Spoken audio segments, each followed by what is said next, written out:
Hi, friends. Welcome to Exodus chapter 21.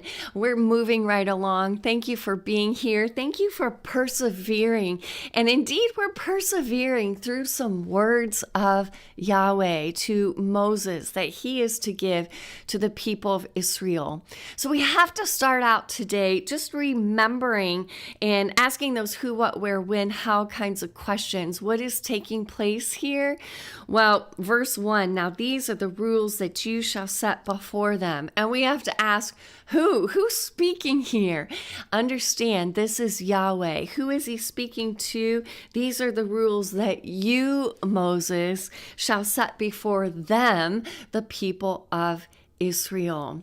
And I think we need to remember when and where they are as well. Remembering from last week that the people and Moses are at Mount Sinai. Moses has brought the people out to meet the Lord.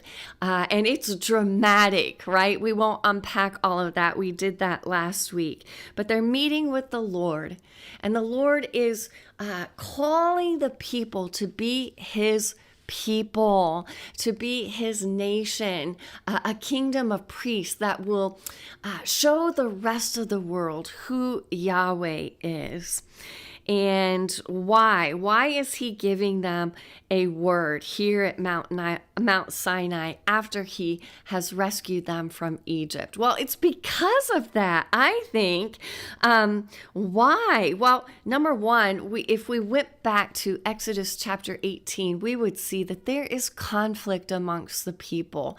Moses has this role of judge, and then he shares that role with other judges.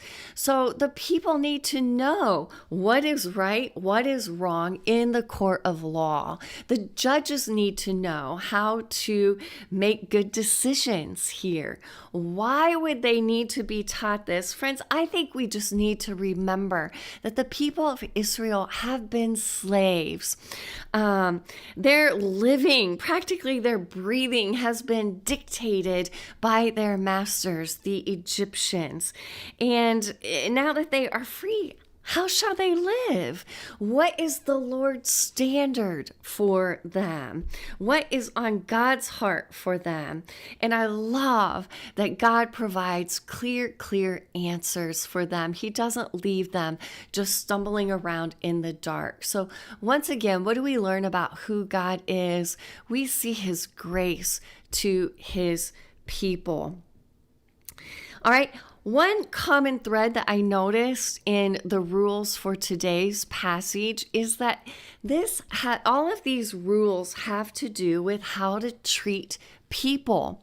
And I kind of broke it up by paragraphs. And what I see in this first paragraph, now I will just say concerning this first paragraph, I was surprised. I was surprised to see that slavery is going to continue. And I really had to take some time here and pause to ponder this. When you buy a Hebrew slave, he shall serve 6 years, and in the 7th he shall go out free for nothing. So I'm not going to spend a lot of time on each one. There's just not enough time to do that. But friends, if we look at the cross-reference, this is important. Leviticus 25, verses 39 and 41. This will answer the question, why would we have Hebrew slaves? Friends, God's heart here is not for slavery, but his heart rather is for the poor and needy. Here was a way for the poor and needy to get out of debt. Here was a way for the poor and needy to be taken care of. And we see that God has a heart for the poor, for those who are indebted, for those who are in a very, very needy situation. God cares for the poor. Slavery was not intended to be a permanent solution, although it could be. A slave could willingly surrender, and it could be a permanent solution. But what we see here is that, what we see if we go and look at Leviticus, we see that the people, these poor and needy people, the Hebrew slaves, were to be treated as hired hands. They were not, absolutely not, to be treated as slaves, but instead treated as hired hands, and they were allowed, they were to be allowed to be set free after a period of time, unless they married and had a family. And then the men had a choice here of whether to stay with their master. Were they contented? Were they happy? Were they satisfied? The Lord uses the word love here. I love my master, my wife, and my children. I will not go free. And then he is able to surrender, willingly surrender his life to his master. There's a lot more we could say about that, and the picture that will give us about us being slaves to the Lord. Okay, verses 7 through 11 continue to show God's provision for the poor and needy, and we see that God has a heart for poor and needy women in particular. God does not want women taken advantage of, and so he makes a provision for how they are to be taken care of here. Again, I think that we see God cares about people. He especially has a heart for the poor and the needy. We see his grace, we see his mercy, we see his provision. Then the next few words that God gives, or the next few rules that God gives, really something that a common thread that I saw here was shall be put to death, shall be put to death, shall be put to death. What does God say deems the death penalty? Number one, whoever strikes a man so he dies, that receives the death penalty. Whoever strikes his mother and father, who just strikes his mother and father, God says that's worthy of death. Whoever steals a man and sells him again, look, that says something about God's heart for slavery. No man is ever to be stolen and sold. That is worthy of death. That kind of slavery is abominable to God.